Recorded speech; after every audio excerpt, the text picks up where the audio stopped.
এই ভিডিওটা আপনারা অবশ্যই দেখবেন। আজকে আপনাদেরকে দেখিয়ে দিচ্ছি। এই সন্দেশটা অসাধারণ হবে খেতে, যদি না দেখেন খুব মিস করবেন। খুব সুন্দর হয় খেতে। আর শুধু ময়দা দিয়ে, ময়দার সাথে আর কি দিয়েছি যে এত টেস্টি হয়েছে এই মিষ্টিটা খেতে।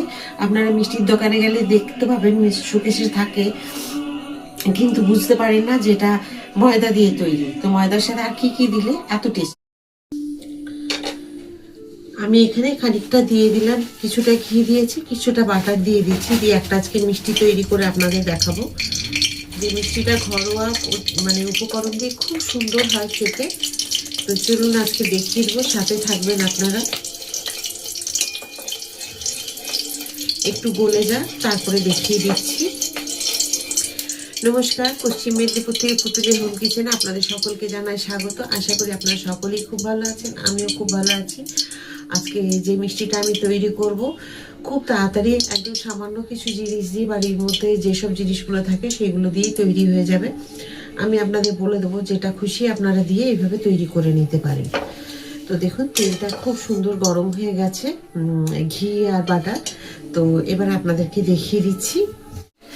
দেখুন এক বাটি আমি ময়দা নিয়েছি, এই ময়দাটা দিয়েই করব। তো আমি প্রথমে একটু এগুলোকে ভেজে নেব, একদম মিডিয়াম ফ্লেমে এটাকে ভেজে নেব, যেন এটা সাদা থাকবে ময়দা, অথচ এটা সুন্দর ভাজা হবে, একটা ভাজা গন্ধ আসবে।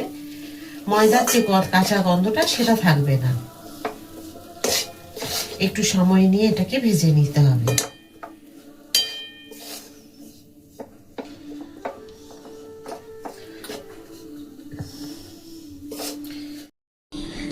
এখন দেখুন এগুলো খুব সুন্দর ভাজা হয়ে গেছে, ময়দার যে কাঁচা গন্ধ সেটা চলে গেছে, আর সাদাই আছে, একদমই কালার হতে দেওয়া যাবে না।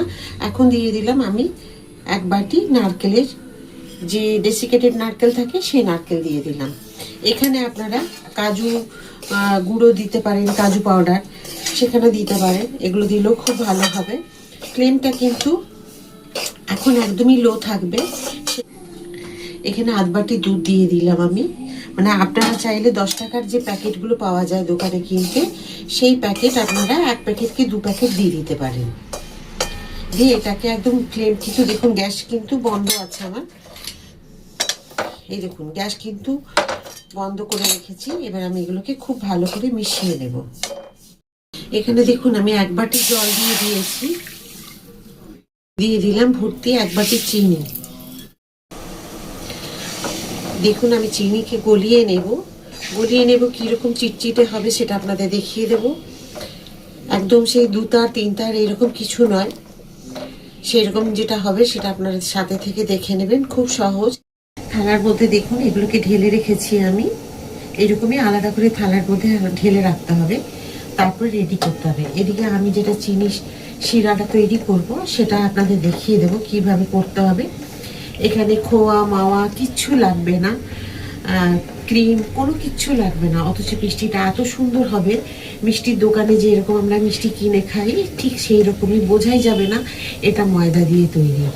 আপনারা যখন তৈরি করবেন তখনই বুঝতে পারবেন যে মিষ্টিটা কতটা সুস্বাদু, কতটা টেস্টি মানে হয়, সেটা আপনারা বুঝতে পারবেন। একবার নয়, আপনাদের তখন বারবার মন চাইবে এটা তৈরি করে রাখি বাড়িতে, খুব প্রয়োজন লাগবে। আর আপনি 1 মাস 1.5 মাস পর্যন্ত এই মিষ্টিগুলোকে রেখে দিতে পারবেন খুব সুন্দরভাবে, আপনাকে ফ্রিজেও রাখতে হবে না। এটা খুব ভালোভাবে গলে যাক, তারপরে আপনাদের দেখাচ্ছি। আমি নিয়েছি যে বাটি চিনি, সেই বাটির থেকে মানে ওই বাটিরই একটু মানে এতে সেটা নিয়েছি 1.5 বাটি জল। কারণ জল আর চিনি যেটা আমি দেবো সেটা একদম ঠিক মেজারমেন্টটা আমি যেটা দিচ্ছি আপনারা ওইভাবে করবেন, দেখবেন খুব সুন্দর হবে। এখনো ভালোভাবে চিটচিটে ভাবটা আসেনি, আমি দেখিয়ে দিচ্ছি আপনাদের। এই দেখুন এখনো জল জল আছে একটুখানি, আর একটু চিটচিটে হবে তখন আপনাদেরকে দেখিয়ে দেব। এইরকম হবে, একদম 1 তার 2 তার না, ঠিক এরকম চিপচিপে একটু হবে। আর যদি আপনাদের কোনো কারণে একটু জল বেশিও হয়ে যায়, একটু ফুটিয়ে নিতে হবে, হয়তো আন্দাজটা করতে পারলেন না তার জন্য। এই দেখুন কোনো 1 তার না 2 তার না, একটু চিপচিপে হবে, ব্যাস সেইটুকুই। আমি আজকে এটার মধ্যে বরফিটা তৈরি করব। আমার কাছে এই ধরনের কেক টিন আছে, কিন্তু এই কেক টিনটা অনেকটা ডিপ। আর দোকানের যে মিষ্টির ট্রেগুলো দেখবেন পাওয়া যায় এই ঠিক অ্যালুমিনিয়ামের, সেগুলো একটুখানি বড় হয়, ঠিক এইরকম মতো হয়। আর ডিপটাও ঠিক এইরকম থাকে। ওতে খুব ভালো বরফিগুলো সেট মানে সুন্দর হয় দেখতে। তো সে কারণে এটা ডিপের জন্য আমি এটাতে নেব না। লম্বা হলে হয়তো এটাতে করতাম, কিন্তু এটা আমি এখন রেখে দেবো সাইডে। আর এটার মধ্যে আজকে এটা আমি ঘি ব্রাশ করে নিয়েছি। দেখুন, আপনারা ঘি, বাটার, তেল যেটা খুশি ব্রাশ করে নিতে পারেন ঠিক এইভাবে। আর এখানে দেখুন এটা হয়ে গেছে যখন, এবার আমি একটু একটু করে এটা দিতে থাকবো। ও তার আগে সরি, আরেকটা জিনিস বলতে ভুলে গেছি। এখানে আপনারা এলাচের গুঁড়ো দিতে পারেন, বা হয়তো গোলাপ জল, কেওড়া জল, যেটা খুশি একটু দিতে পারেন ফ্লেভারের জন্য। এটা আপনাদের ইচ্ছে, আবার না চাইলে না দিলেও চলবে, না দিলেও যে খারাপ হবে তা নয়। তো এটাকে আমি একদম গ্যাসের ফ্লেমটাকে কমিয়ে দিয়েছি, আর একটু একটু করে এটাকে মেশাবো।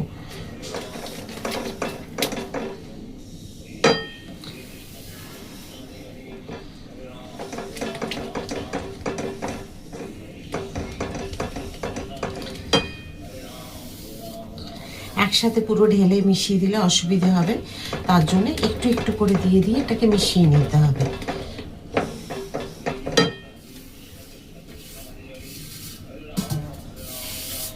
দেখুন পুরো আমি দিয়ে দিয়েছি। দেখুন এইভাবে কিন্তু সমানে একদমই নাড়িয়ে যেতে হবে, লো ফ্লেমে। হাই ফ্লেমে একদম দেবেন না, তাহলে কিন্তু এটা তলা থেকে লেগে যাবে আর পোড়া পোড়া গন্ধ আসবে। আর খুব তাড়াতাড়ি এটা মিশ্রণটা খুব ভালো হবে না যদি হাই ফ্লেমে করা হয়। তো একদমই লো ফ্লেমে রেখে এটাকে একদম যেরকম ভাবে আমরা খোয়া ক্ষীর তৈরি করি ওইভাবে এটাকে করে নিতে হবে। বারে বারে এটাকে পরিষ্কার করে নিতে হবে। আর এইভাবে মিশ্রণটাকে হাতা দিয়ে একটা স্প্যাচুলা দিয়ে করলে খুব ভালো হয় এরকম ধরনের। তাহলে খুবভাবে যদি কোনো দানা দানা থাকে সেগুলো খুব ভালোভাবে মিশে যায়। আমার যে পাকটা তৈরি করার দরকার সেটা একদম পারফেক্ট হয়ে গেছে। কড়াই থেকে দেখুন এই যেগুলো আছে এগুলো কিন্তু চিনির জন্য মনে হচ্ছে, কিন্তু এখন আমি এটাকে নামিয়ে ট্রের মধ্যে ঢেলে নেব। ঢেলে আমি এটাকে সেট করে নেব। তো চলুন, আমার এখন এটা রেডি হয়ে গেছে। এটাকে আমি ট্রের মধ্যে ঢেলে ঠান্ডা করে নিই।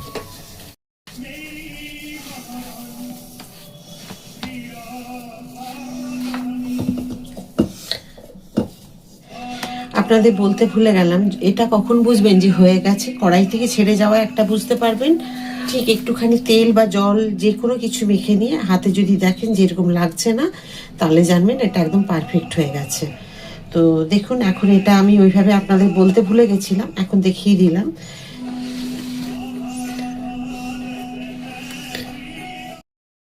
দেখুন আমি এইভাবে সেট করে দিয়েছি। এখন এটাকে আমি ঠান্ডা হতে রেখে দেবো। যে রেখে দিলে আধ ঘন্টা পর বের করে দেখে নেবেন। আর আমি বাইরে রাখছি, বাইরে আপনাদের ঠান্ডা হয়ে যাওয়ার পরে আমি দেখাবো, এটা সেট হয়ে যাক, তারপরে এসে আপনাদেরকে পরে দেখাচ্ছি।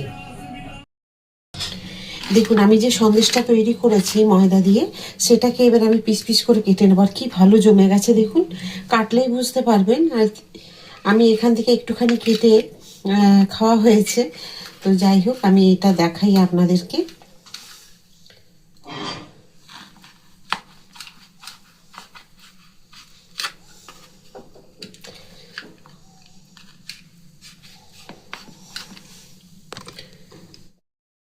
দেখুন আমি এরকম ভাবে কেটে নিয়েছি, একটা আপনাদের তুলে দেখাই।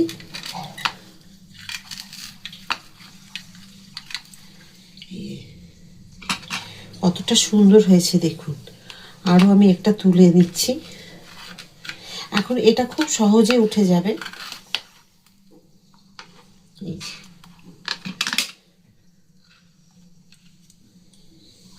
কি সুন্দর হয়েছে দেখুন, আমি ভেঙেও আপনাদের দেখাবো।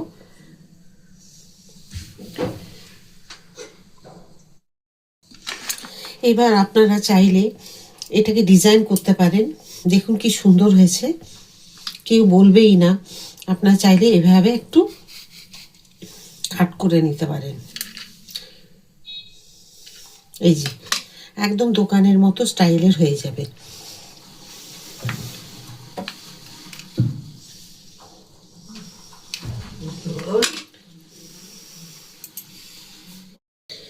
দেখুন কিরকম হয়েছে। একদম আমি এখানে সাইড কাট করে নিয়েছি একটা করে। আপনারা এখানে সিলভার ফয়েল লাগাতে পারেন। তো সিলভার ফয়েল না দিয়েও এটা দেখুন কি সুন্দর লাগছে। আপনারা সাজানোর জন্য এখানে কাজু পেস্তা সমস্ত কিছু দিতে পারেন, কিন্তু আমি অরিজিনালি যেরকম বাড়িতে আমরা তৈরি করে খাবো সেই রকম। যদি দোকানের মতো দেখতে চান তাহলে একটু সিলভার ফয়েল দিয়ে কাজু পেস্তা দিয়ে সাজিয়ে নিতে পারেন। আর আপনাদের একটা আমি ভেঙে দেখাই, দেখুন কত সুন্দর হয়েছে। এটা একটা সাইড কাট বেরিয়েছে, যার জন্য এটা আমি আপনাদেরকে ভেঙে দেখাচ্ছি। দেখুন একদম নরম, কি সুন্দর দেখুন। এ দেখলে মনে হবে যেন সত্যি কথাই যে এটা একদম মানে চাছি বা খোয়া ক্ষীর দিয়ে তৈরি। একদম মনেই হবে না এটা ময়দা দিয়ে আপনি তৈরি করেছেন, দেখলে মনে হচ্ছে। তো একবার অন্তত তৈরি করে খান, দেখবেন যাদের অন্তত মিষ্টি খেতে ভালোবাসেন, প্রতিদিন হয়তো দেখুন দোকান দূরে আছে, কিনে নিয়ে আসা সম্ভব হয় না, এরকম তৈরি করে রেখে দিন আর মন ভরে খান। বাচ্চাদেরকেও টিফিনে দিতে পারবেন। তো এইভাবে তৈরি করে নিতে পারেন, সবাই দেখবেন বাড়ির লোক খুশি হয়ে যাবে খেয়ে, যে এত সুন্দর বাড়িতে ময়দা দিয়ে মিষ্টি তৈরি করা যায়। তো কেমন হয়েছে অবশ্যই কমেন্ট করে জানাবেন। যদি ভালো লাগে লাইক সাবস্ক্রাইব আর শেয়ার করে আমার সাথে থাকবেন। আবার একটা নতুন ভিডিওতে নতুন রান্না নিয়ে আপনাদের সকলের কাছে আমি চলে আসবো। সবাই খুব ভালো থাকুন, সুস্থ থাকুন। রাধা রাধা।